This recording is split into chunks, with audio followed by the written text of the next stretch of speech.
Hello students, कैसे हैं आप लोग। आई होप कि आप बहुत अच्छे होंगे। और आज हम पढ़ने वाले हैं बीएससी 6 सेमेस्टर केमिस्ट्री का एक मोस्ट इंपोर्टेंट टॉपिक, कोलराउस का नियम क्या होता है और इस नियम का यूज़ हम कहाँ कहाँ करते हैं, आज सब कुछ इस लेक्चर में देखने वाले हैं। लेक्चर थोड़ा बहुत बड़ा होने वाला है, पर घबराना मत, क्योंकि इस लेक्चर में कोलराउस के नियम के साथ साथ कोलराउस के नियम के एप्लीकेशन भी आज हम पढ़ने वाले हैं। पर घबराना मत, डरना मत, क्योंकि मैं आपके साथ हूँ। यूनिट 3 है, इलेक्ट्रोकेमिस्ट्री का एक मोस्ट इंपोर्टेंट टॉपिक है। पेपर में आता भैया तो छोड़ना बिल्कुल नहीं है इस टॉपिक को। चलिए साहब, मैं स्टार्ट कर देता हूँ। कोलराउस का नियम, ठीक है, डाल दूँ heading. Okay sir, okay. Kohlrausch का नियम, ओके, कोलराउस का नियम, ठीक है भाई, डाल दिया मैंने कोलराउस का नियम। आप हिंदी में लिख लो, हिंदी में लिख लो भैया, आप हिंदी मीडियम के स्टूडेंट है, हिंदी में लिख लो कोलराउस का नियम, कोई दिक्कत नहीं है। साहब देख लेते हैं। तो कोलराउस का नियम आपने 12th क्लास में पढ़ रखा है, छोटा सा नियम है और थोड़ा बहुत याद करके निपटा देते हैं, हो गया काम। लेकिन भैया बीएससी में नहीं लिख के आना। अगर आप सोच रहे हो कि मैं 12th क्लास का याद करूं और बीएससी में लिखे और मेरा काम चल जाएगा, नहीं चलने वाला है। यहाँ थोड़ा अलग तरह से आपको कोलराउस का नियम लिखना, तभी आपको नंबर मिलेंगे, ठीक है। अब देखो वो मैं कैसे लिखवाने वाला हूँ बीएससी लेवल में आपका। तो सबसे पहले एक छोटा सा फॉर्मूला याद कर लो, ठीक है, कोलराउस के नियम का। और कोलराउस के नियम का एक छोटा सा फॉर्मूला है, नन्हे मुन्ने बालकों वाला, lambda 0 r equal to lambda 0 c plus lambda 0 a. क्या ये आपने 12th क्लास में पढ़ रखा है भाई? अरे सर ये तो सर बड़ा अजीब गरीब फॉर्मूला हो रहा है, ये क्या चीज़ है, ये क्या चीज़ है सर, हमने तो ये नहीं पढ़ा है भैया। तो यहाँ लैम्डा 0 जो है ना, आप सोच रहे होगे लैम्डा 0 क्या, यहाँ लैम्डा 0 विद्युत अपभट्टे की तुल्यांकी चालकता, ध्यान देना, यानी कि लैम्डा 0 क्या है, विद्युत अपभट्टे की अनंत अनुता पर तुल्यांकी चालकता, पहला पॉइंट। लैम्डा C0 क्या है? अरे भैया लैम्डा 0 सी क्या चीज़ है यहाँ, ये धनायन, यानी कि धनायन की अनंत अनुता पर आयनिक चालकता है। अरे सर ये तो हमने कभी पढ़ा ही नहीं है। लैम्डा 0 ए ये क्या चीज़ है, ये बेटा एनायन यानी कि ऋणायन की अनंत अनुता पर, ठीक है, आयनिक चालकता है। अब आयनिक चालकता मतलब गतिशीलता, मतलब मोलर चालकता। घबराओ मत, आगे बताने वाला हूँ सब कुछ इसके बारे में। फिलहाल अभी जो वर्ड मैं यूज़ कर रहा हूँ उसको आप भी कवर करो। यहाँ लैम्डा 0 क्या है मैं लिख रहा हूँ इसको समझने के लिए आपको। जहाँ लैम्डा 0 क्या है बेटा, लैम्डा 0 ये है विद्युत अपभट्टे की, ओके सर, विद्युत अपघट्टे की, ठीक है सर, आप बता दो, विद्युत अपघट्टे की, ठीक है, अनंत अनुता पर, अनंत तनुता पर, ठीक है सर, अनंत अनुता पर तुल्यांकी चालकता।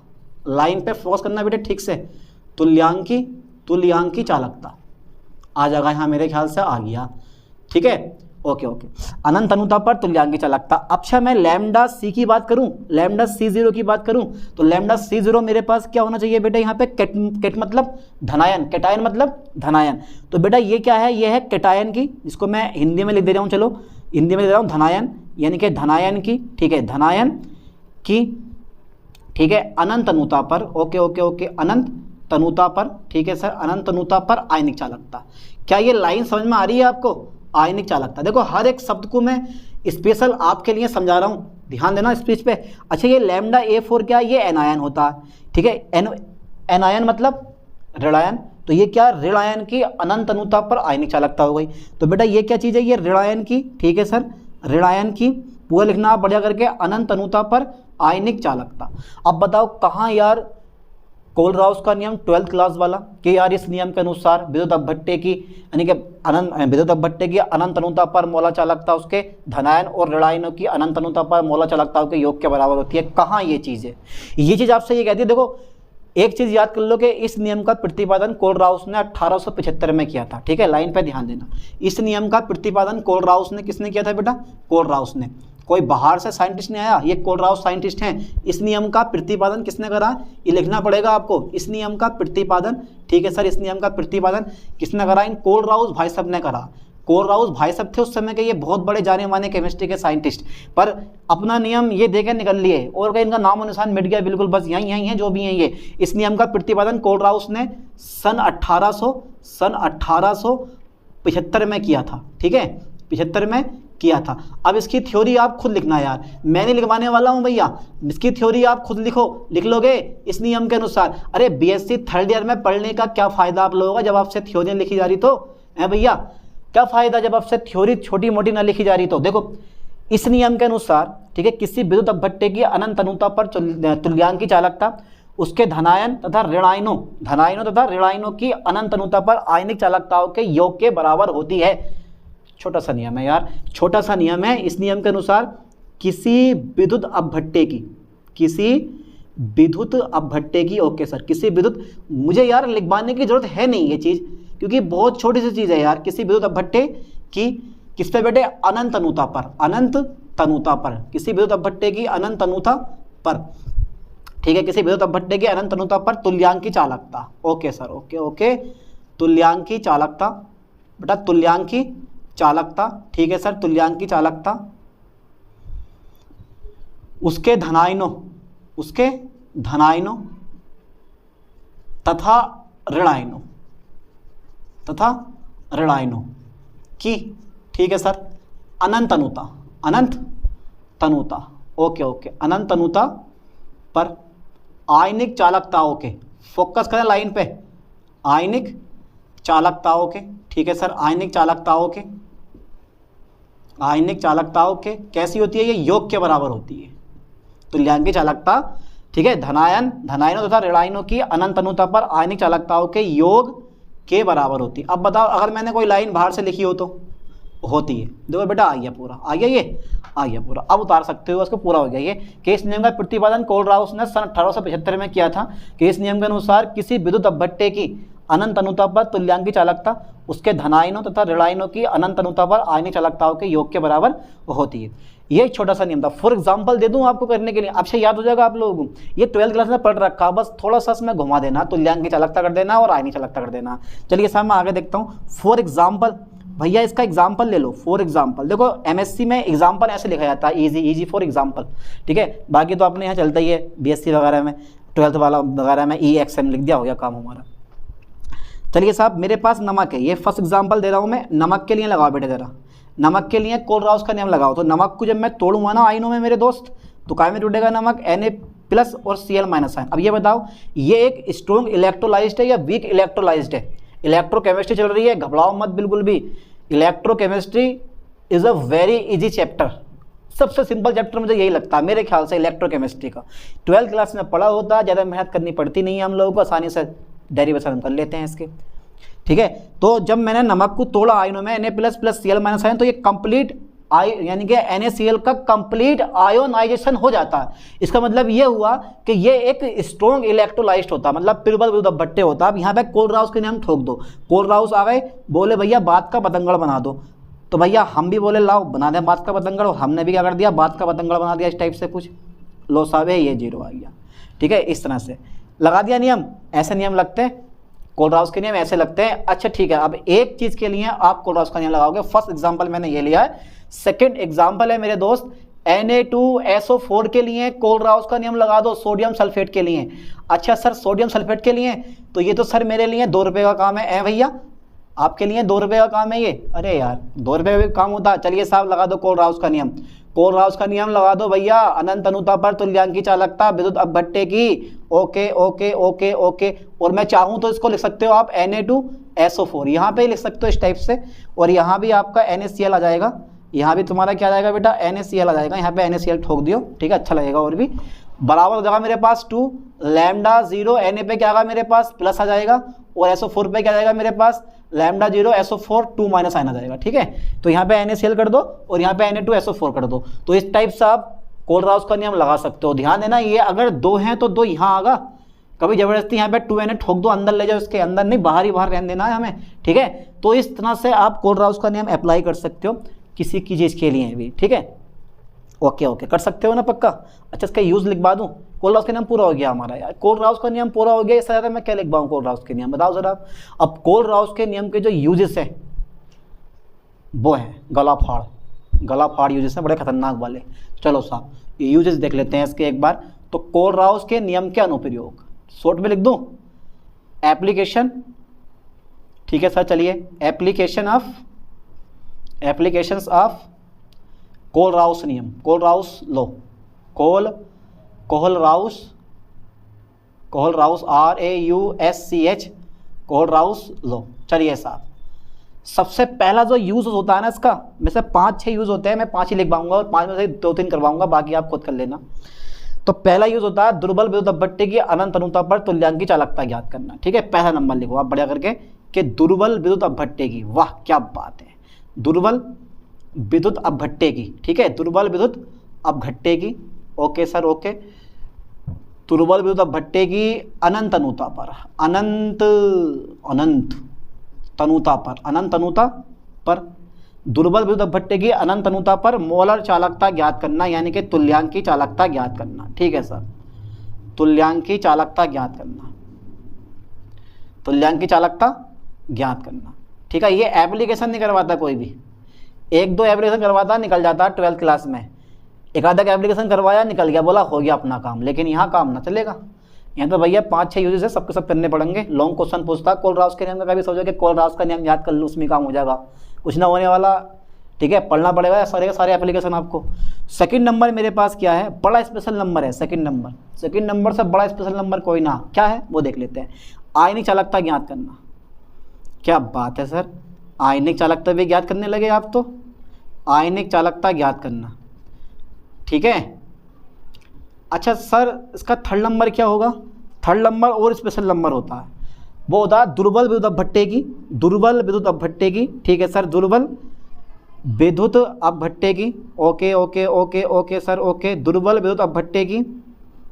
ठीक है, वियोजन की मात्रा ज्ञात करना, वियोजन की मात्रा ज्ञात करना। ठीक है भाई, मात्रा ज्ञात करना। और बता दो, वो बता दूँ मैं 1-2, चलो साहब। फोर्थ नंबर मेरे पास एक और आता है, और वो आता है अल्प विलेय लवणों की विलेयता ज्ञात करना, अल्प विलेय लवणों की। ठीक है सर, अल्प विलेय लवणों की विलेयता ज्ञात करना, ये पेपर में फंसेगा इस साल, बहुत इंपॉर्टेंट क्वेश्चन है। विलेयता ज्ञात करना, अल्प विलेय लवणों की विलेयता ज्ञात करना। ठीक है, अच्छा फिफ्थ नंबर क्या आता है मेरे पास, जल में आयनिक गुणनफल ज्ञात करना, ये भी बहुत ईजी है यार। जल में आयनिक गुणनफल ज्ञात करना, जल में आयनिक गुणनफल ज्ञात करना, ज्ञात करना। ठीक है सर, जल में आयनिक गुणनफल ज्ञात करना। तो कितने हो गए मेरे पास, 5 हो गए, मेरे 6 होते हैं, 5 लिखवा दिए मैंने, 5 के 5 करवा दूंगा, इजी। ठीक है, डरो मत घबराओ मत। तो समझ में आया कुछ कोलराउस का नियम क्या होता है। तो इस चीज़ को बीएससी लेवल में लिख के आना आपको, 12th में नहीं लिख के आना। ठीक है, बीएससी लेवल का है ये, तो बीएससी में करके आना इस चीज़ को। चलिए साहब यहाँ तक का स्क्रीनशॉट लें, इसके बाद देखते हैं। तो हो गया यहाँ तक। चलिए साहब, यहाँ तक कवर कर लिया होगा आपने, ना कवर करा जबरदस्ती करो, लिख लिख के याद करो, जब तक याद ना हो जाए तब तक छोड़ना मत इसको बिल्कुल भी। ठीक है, चलो साहब मैं इसका पहला नंबर लेता हूँ, और पहला नंबर है मेरे पास दुर्बल विद्युत अपभट्टे की। फोकस करना मेरे लाइन पे, दुर्बल विद्युत अपभट्टे की। ठीक है, दुर्बल विद्युत अपभट्टे की, ओके सर ओके। दुर्बल विद्युत अपभट्टे की अनंत अनुता पर। ठीक है ठीक है, अनंत तनुता पर, ओके ओके, तनुता है अनंत अनुता पर, अनंत अनुता पर क्या ज्ञात करना है बेटा, अनंत अनुता पर तुल्यांक की चालकता ज्ञात करना। ओके, तुल्यांक की चालकता ज्ञात करना। चलिए साहब, चालकता ज्ञात करना ज़्यादा बड़ा टॉपिक नहीं है, छोटा सा है, नन्हे मुन्ने बच्चों वाला टॉपिक है, 2 रुपये के, इजी से भी इजी। चलिए साहब मैं करवा दूं फिर। तो सबसे पहले इसमें पहले एक दुर्बल विद्युत अपभट्टे मान लो, किसी एक दुर्बल विद्युत अपभट्टे का नाम बताओ मुझे, क्या होता है मुझे नहीं पता, आप खुद से सोचो जरा, एक दुर्बल विद्युत अपभट्टे कौन सा होता है। मैं लूंगा CH3COOH, लाइन पे फोकस करना, CH3COOH क्या बेटा, एक दुर्बल विद्युत अपभट्टे है, एक दुर्बल क्या है यार, विद्युत अपभट्टे है, दुर्बल विद्युत अपभट्टे। कितना इजी टॉपिक है, विद्युत अपभट्टे। चलिए साहब मैं आगे देखता हूँ, आगे देख लेते हैं दुर्बल विद्युत अपभट्टे। देखिए जरा मैं लगा दूं इसके लिए कोलराउस का नियम, डायरेक्ट लगा दूं या आईने में तोड़ के लगाऊं, तो बिना आईने में तोड़े डायरेक्ट लगा दो भैया, lambda 0 CH3COOH। Okay sir okay, तो लैम्डा H पे क्या आ जाएगा, प्लस आ जाएगा, और प्लस क्या आएगा मेरे पास, लैम्डा CH3 और COO माइनस आयन मेरे पास आ जाएगा। ठीक है, क्वेश्चन नंबर में फर्स्ट बना लूंगा। अब सोच रहे होगे आप सर ये कैसे कर दिया आपने, तो जब CH3 CH3COO का आयनन होता है तो CH3COO minus ion plus H plus ion generate होते हैं। तो कोलराउस का नियम ठोकोगे तो मेरे पास क्या आ जाएगा, H plus plus CH3COO minus ion आ जाएगा। चलिए साहब आगे बढ़ाता हूं मैं चीज को। 3 पिरवल विद्युत अपभट्टे लेता हूं, 3 पिरवल विद्युत अपभट्टे मैंने पकड़ लिए, 3 पिरवल विद्युत अपभट्टे ले लिए भैया, 3 पिरवल विद्युत अपभट्टे। नाम बताओ जरा, किन्हीं 3 पिरवल विद्युत अपभट्टों के मुझे नाम बता दो, मुझे किसी का नाम याद नहीं है, आप बताओ जरा, बताओ। एक मैंने HCl पकड़ लिया, अरे भैया सर ये नमक पकड़ लिया आपने, दूसरा मैंने HCl पकड़ लिया, और भैया तीसरा मैंने CH3 आ जाएगा यहाँ पे, ये जगह बता दी है, Na पकड़ लिया, CH3COO Na। तो 3 पिरवल विद्युत अपभट्टे NaCl, HCl तथा CH3COO Na लेते हैं, पकड़ लिए, ले लिए। अब सर यार 3 पिरबल विद्युत अपभट्टे की सहायता से आप दुर्बल विद्युत अपभट्टे की अनंत अनुता पर मोलर चालकता कैसे ज्ञात कर सकते हो, इसका तो यार सर हमें भी कंफर्म नहीं हो पा रहा है। अरे कैसे निकालेंगे वो देख लेते हैं एक बार जरा ध्यान से बेटा। तो पहले NaCl के नियम लगा दो, NaCl के लगा दें कोलराउस का नियम, ठीक है। तो NaCl NaCl NaCl NaCl आ गया मेरे पास, प्लस मेरे पास क्या आ जाएगा, Na पे प्लस आ जाएगा और Cl पे क्या आ जाएगा मेरे पास, माइनस आ जाएगा। अरे इक्वेशन नंबर 2 बन जाएगी। ऐसी भैया जब HCl के नियम लगाऊंगा तो HCl के लिए कुछ इस टाइप से नियम आएगा, H पे क्या आएगा यहाँ प्लस आ जाएगा और Cl पे क्या जाएगा मेरे पास यहाँ माइनस आ जाएगा। इक्वेशन नंबर मेरे पास कितनी हो जाएगी, 3rd हो जाएगी। अच्छा मैं CH3COO Na के लिए जब मैं कोलराउस का नियम पुट करूंगा तो मेरे पास क्या होने वाला है सर, मजा आने वाला है। कैसा मजा आएगा वो भी हम चेक कर लेते हैं। CH3COO पे क्या जाएगा मेरे पास, माइनस आ जाएगा, ठीक है सर। इक्वेशन नंबर 4 हो जाएगी। अब कुछ इन तीनों इक्वेशन को ऐसे घटाना है, जोड़ना है, जिससे मेरे पास इक्वेशन नंबर फर्स्ट ये वाली आ जाए। तो क्यों ना मैं इस इक्वेशन को जोड़ दूं, इसको भी प्लस कर दूंगा, इसको भी प्लस कर दूंगा, लेकिन इसको मैं माइनस कर दूंगा। यानी कि समीकरण 3 4 को जोड़ दो, equation number 3 plus 4, but equation number 2 क्या करोगे, घटा दोगे। जैसे ही घटाओगे तो ये माइनस का, ये माइनस का, ये माइनस का, तो माइनस से ये भी माइनस का हो जाएगा, ये भी माइनस का हो जाएगा मेरे भैया। तो माइनस से प्लस वाला क्या होगा मेरे पास, कट जाएगा। ऐसे इस माइनस वाले से ये वाला प्लस वाला मेरे पास क्या कट जाएगा। अब मेरे पास सिर्फ क्या बचेगा, H प्लस बचेगा और CH3COO माइनस आयन बच जाएगा। इतना कुछ बच जाएगा। तो मैंने समीकरण 3 व 4 को जोड़ के समीकरण 2 को घटा दूंगा। चलिए साहब इतना काम कर लो, आप इतना काम कर लें सर, तो कर लो भैया इतना काम। इतना काम करने में क्या जा रहा है हमारा, चलिए साहब पहले लिख लो, ये यहाँ से बहुत बड़ी लाइन पहुँचने वाली है, ये लैम्डा CH3COO Na, ठीक है, मैंने जोड़ दिया, प्लस लैम्डा 0 HCl, सर मैंने ये भी जोड़ दिया। अच्छा सर माइनस क्या करा फिर आपने, अरे सर नमक वाला घटा दिया आपने, घटा के छोड़ेंगे से, तो ये आ जाएगा मेरे पास लैम्डा H प्लस 0, फिर मेरे पास क्या होगा लैम्डा CH3COOH माइनस आयन, ठीक है। इक्वेशन नंबर कुछ नहीं बनानी है अभी, अब चेक कर लें भैया। Cl से Cl गयो, Cl से Cl कट गो, Na से Na कट गो, मेरे पास प्लस रह गया और CH3COO माइनस आयन रह गया है। अब भैया समीकरण 1 से देख लो, ये समीकरण 1 से किसके बराबर है, कुछ इसके बराबर है, मैं दिखाई दे रही है। BSc 3rd ईयर में आपको 12th क्लास में नहीं है जो बार बार मैं समझाता रहूं कि भाई इसको उठा के यहाँ रखो, इसको उठा के यहाँ रखो, इतना तो क्लियर हो रहा होगा आप लोगों को। चलिए साहब देख लेते हैं, सेम टू सेम वही फॉर्मूला मैं लिख दे रहा हूँ, from equation first, from equation first. सबको दिखाई दे रहा है ये लिखा हुआ, अरे क्यों दिखाई नहीं देगा सर। तो फ्रॉम इक्वेशन फर्स्ट, तो मेरे पास जब मैं इक्वेशन नंबर फर्स्ट से लिखूंगा तो लैम्डा 0, दोबारा अगेन यही इक्वेशन हमें उतार देनी है, सेम टू सेम ऐसी, कोई बदलाव नहीं करना है इसमें, कोई छोटा मोटा कोई बदलाव नहीं करना है। मेरे पास NaCl ऐसी रह जाएगा, फिर मेरे पास जो आ गया मेरे पास लैम्डा 0 CH3COO, मेरे पास क्या मिल जाएगा, H मिल जाएगा। मिल गया, इसको डिब्बे में पैक कर दो क्योंकि मेन फार्मूला अपना यही होने वाला है, और भैया इसको यही मेन फार्मूला अपना होने वाला है, ठीक है सर। और इस नियम की सहायता से यानी कि 3 पिरबल विद्युत अपभट्टे CH3COO Na HCl तथा NaCl की अनंत अनुता पर, ठीक है, आयनिक चालकता ज्ञात होने पर आप दुर्बल विद्युत अपभट्टे की तुल्यांकी चालकता का मान ज्ञात कर सकते हो इस फॉर्मूले की सहायता से। और नीट में बहुत सारे क्वेश्चन इससे पूछे जाते हैं, कई क्वेश्चन आते हैं, इससे ध्यान देना, तो इसलिए पढ़ना बहुत जरूरी है ये वाला। तो मैं यहाँ डायरेक्टली लिख देता हूँ मेरे दोस्त कि भैया CH3COO Na और कोमा मेरे पास HCl तथा मेरे पास NaCl, ठीक है, की अनंत अनुता पर, की अनंत तनुता पर, ठीक है, कि अनंत तनुता पर आयनिक चालकता ज्ञात होने पर, क्या बात है सर, आयनिक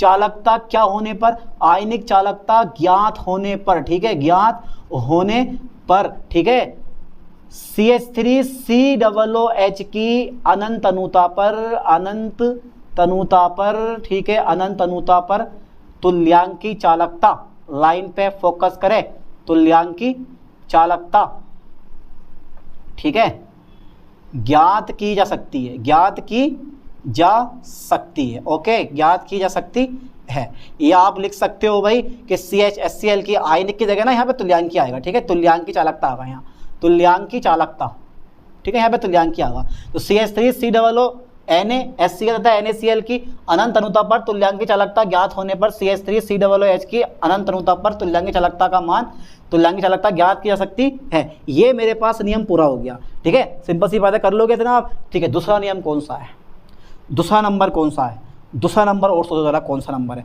तो यहाँ तक का बेटा पहले स्क्रीनशॉट ले, क्योंकि दूसरा नंबर भी काफ़ी बड़ा होने वाला है, मैं इसको इरेज करने वाला हूँ। ले लो जल्दी, स्क्रीनशॉट ले लिया होगा पक्का, सोच लो एक बार और कर दूँ इरेज पक्का। चलो साहब मैं इसको इरेज करता हूँ। चलो साहब इसका दूसरा नंबर चेक कर लेते हैं, और दूसरा नंबर तो बड़ा इजी है, 2 रुपये के इजी से भी इजी है। बताऊँ कैसे, देखो फिर सेकंड नंबर जो मेरे पास है वो है बेटा आयनिक चालकता ज्ञात करना, आयनिक चालकता ज्ञात करना, ठीक है। थोड़ा सा फोकस करना बस, इजी है बिल्कुल, आयनिक चालकता ज्ञात करना। Okay sir, okay okay okay sir आप करवा दो बस, आयनिक चालकता ज्ञात करना कैसे होगी। तो आपने पढ़ा है ट्रांसपोर्ट नंबर, जिसको हिंदी में बोलते हैं अभिगमनांक। तो ट्रांसपोर्ट नंबर एंड कोलराउस के नियम का आपको यूज करना है, और किसी भी आयन की आयनिक चालकता आप ज्ञात कर लोगे। मानो ना मानो यही जीवन का सत्य है, पढ़ना आपको पड़ेगा, ठीक है। देखो फिर जरा ध्यान से, क्या बोला था मैंने, मैं भूल गया क्या बोला था मैंने, जल्दी बताओ। अब तो भैया मुझे आवाज़ भी नहीं आएगी, मैंने क्या बोला था, चलो देखते हैं। मैंने बोला था कि भैया अभिगमनांक यानी कि ट्रांसपोर्ट नंबर ऑफ आयन, ठीक है, अभिगमनांक। Okay sir, अभिगमनांक। अच्छा एक लाइन में मुझे अभिगमनांक की परिभाषा सुनाओ, ओनली एक लाइन, एक लाइन और अभिगमनांक कंप्लीट क्या होगी। अरे भैया विद्युत धारा का वह अंश जो किसी आयन द्वारा ले जाया जाता है ट्रांसपोर्ट नंबर कहलाते हैं। यार एक लाइन में इसकी परिभाषा आपको याद नहीं है, फिर क्या याद करा आज तक आपने अभी। चलिए साहब देखता हूं, अभिगमनांक तथा कोलराउस के नियम का उपयोग करके। कोलराउस, एक लड़का 12th क्लास में, यानी कि एक लड़के को मैं 12th क्लास में पढ़ाता था, तो उनने कोलराउस के नियम की चूड़ी मार दी। कोलराउस के नियम को कह दिया कोड़ीदास का नियम। मैंने कहा यार ये कौन सा नियम आ गया कोड़ीदास का नियम, समझ रहे हो आप। तो लड़के बहुत बहुत बड़े इंटेलिजेंट होते हैं। तो यहाँ अभिगमनांक तथा कोलराउस के नियम का उपयोग करके, ठीक है, उपयोग करके क्या ज्ञात कर सकते हो भैया आप, आयनों की आयनिक चालकता ज्ञात कर सकते हैं। आयनिक चालकता ज्ञात कर सकते हो आप, आयनिक चालकता ज्ञात, यानी कि अभिगमनांक तथा कोलराउस के नियम का उपयोग करके आयनों की आयनिक चालकता ज्ञात की जा सकती है। इतना छोड़ दूं या आगे करवाऊं? आगे करवाता हूं, घबरा क्यों रहे हो। तो आपने पढ़ा है धनायन का ट्रांसपोर्ट नंबर, जिसको मैं हिंदी में बोलूंगा धनायन का अभिगमनांक, यानी कि ट्रांसपोर्ट नंबर ऑफ कैटायन, अभिगमनांक, ठीक है भैया, अभिगमनांक, ठीक है, धनायन का अभिगमनांक। सो करता हूं मैं T+ से, घबराना मत, T+ से। T ज़्यादा बड़ा नहीं हो गया, कोई बात नहीं है, आधा काट फाट के घर को ले जाइए, काम में आगा। T+ हो गया मेरे μC प्लस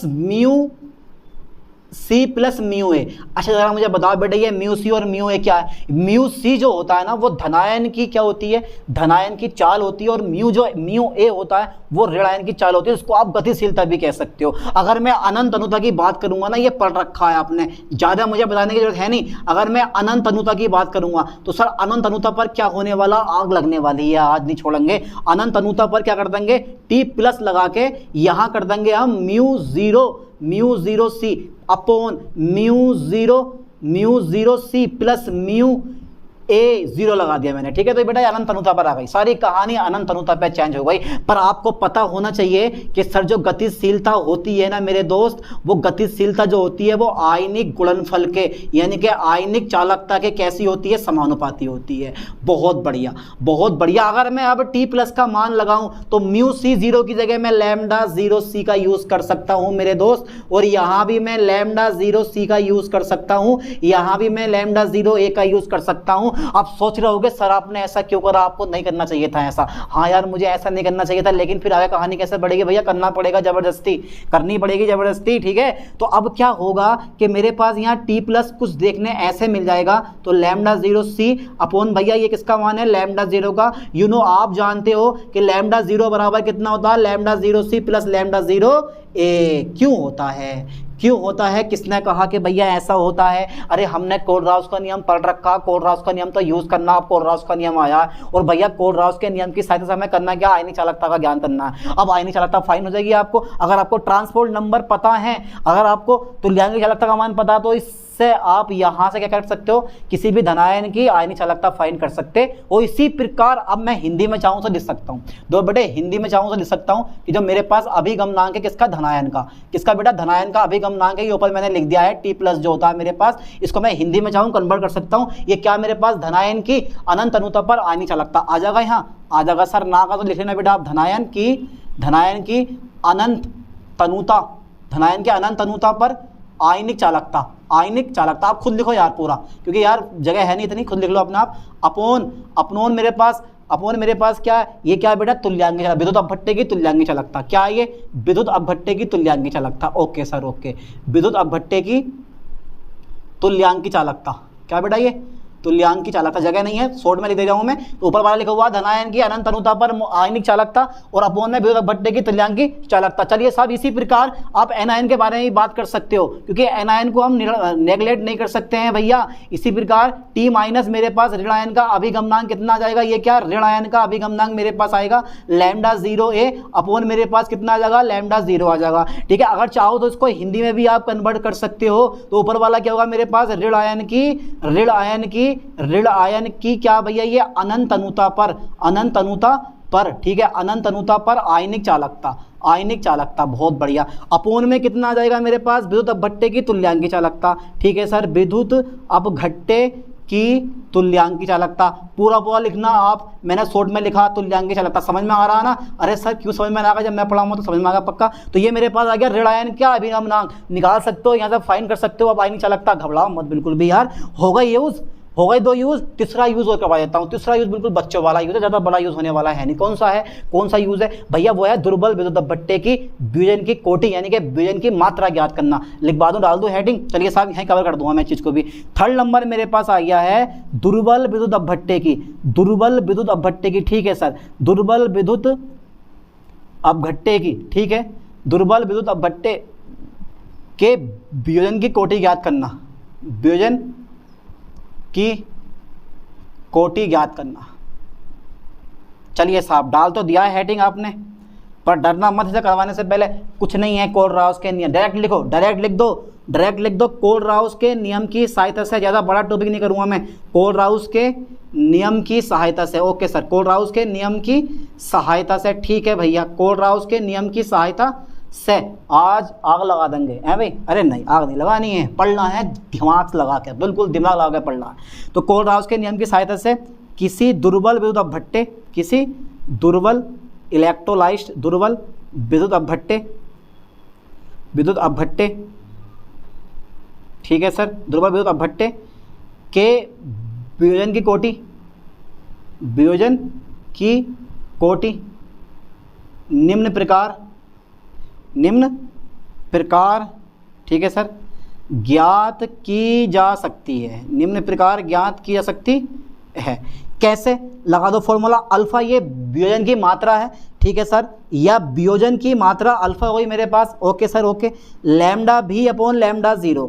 अब आप सोच रहे होगे कि सर लैम्डा भी क्या है और लैम्डा 0 क्या है, पहले आज इसका क्लियर करवाओ कि ये लैम्डा भी क्या है। भैया जहाँ अल्फा तो समझ गए, ये वियोजन की मात्रा होती है, यानी कि कितना दुर्बल विद्युत अपभट्टे का वियोजन हुआ है, तो ये वियोजन की मात्रा होती है। लेकिन लैम्डा जहाँ पर लैम्डा भी क्या है, क्योंकि ये वर्ड शायद मेरे ख्याल से पहली बार आया, कुछ नहीं करना, ये विद्युत अपभट्टे की तुल्यांकी चालकता है, प्योर जिंदी बढ़िया वाली। ये क्या है, यह है विद्युत अपभट्टे की, यानी कि लिख दे रहा हूं मैं, विद्युत अपभट्टे की तुल्यांकी चालकता, विद्युत अपघट्टे की, अरे वाह बेटे वाह, विद्युत अपघट्टे की तुल्यांकी चालकता, ठीक है।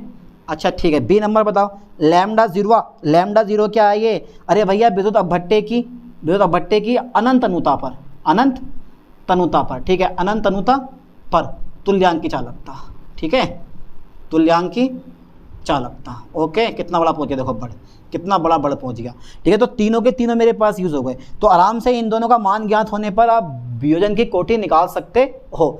एक फॉर्मूला और भी आता है इसका, एक दूसरा फॉर्मूला भी आता है, पर कोई दिक्कत नहीं है, इससे हमारा फाइन हो जाएगा, घबराओ मत, इजी पॉइंट है बिल्कुल। मैं बोला नहीं कि ये बीएससी लेवल का, इंटर लेवल में आप वियोजन की कोटि अलग फॉर्मूले से निकाली जाती है, लेकिन यहाँ पे आप वियोजन की कोटि अलग फॉर्मूले से निकालते हो, ठीक है, पर काट फाट के अब हो जाता है, ठीक है। तो मेरे पास क्या है कि भैया दुर्बल विद्युत भट्टे के वियोजन की कोटि ज्ञात करना, मतलब कोलराउस के नियम की सहायता से किसी दुर्बल विद्युत भट्टे के वियोजन की कोटि निम्न प्रकार ज्ञात की जाती है। अल्फा बराबर कितना मेरे पास, lambda V equal to lambda 0, जहां लैम्डा वी क्या, विद्युत भट्टे की तुल्यांकी चालकता, और लैम्डा 0 क्या, विद्युत भट्टे की अनंत अनुदैर्ध्य पर तुल्यांकी चालकता। अब बताओ यार कहाँ ज्यादा हार्ड है। बचे 2 पॉइंट, अल्प विलेय लवणों की विलेयता ज्ञात करना और जल में आयनिक गुणनफल ज्ञात करना। ये खुद से पढ़ो आप, या नेक्स्ट लेक्चर में मैं इन दोनों टॉपिक करवाऊंगा, वरना लेक्चर बहुत बड़ा होने वाला है, ठीक है। अब मिलते हैं ऐसे नए लेक्चर में नई वीडियो के साथ। थैंक्स।